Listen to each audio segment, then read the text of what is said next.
Aujourd'hui, après plusieurs années en tant que prof de cuisine, enseignante en cuisine bio, végétale et naturelle, j'avais vraiment envie de pouvoir transmettre au plus grand nombre toutes mes astuces, tout mon savoir-faire.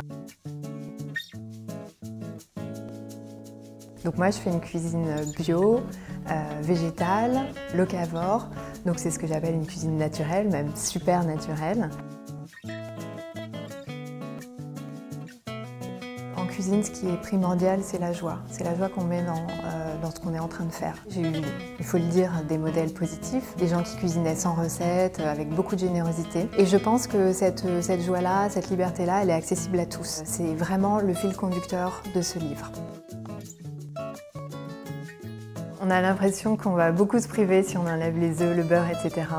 Mais on ignore la richesse du végétal. Les céréales, les légumineuses, les légumes, les herbes, les graines. Une vraie richesse en fait qu'on apprend ensemble à cuisiner.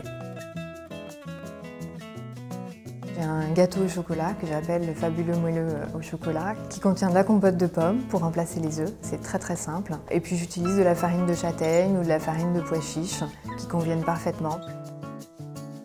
Au début, ce qui peut être bien, c'est de se créer un bon placard. Pas la peine d'avoir des dizaines et des dizaines de farines, de céréales différentes.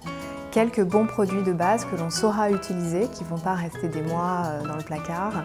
Ça, c'est déjà vraiment bien pour commencer dans ce domaine. L'idée, c'est une cohérence globale, éthique et écologique, et surtout beaucoup de plaisir et beaucoup de gourmandise.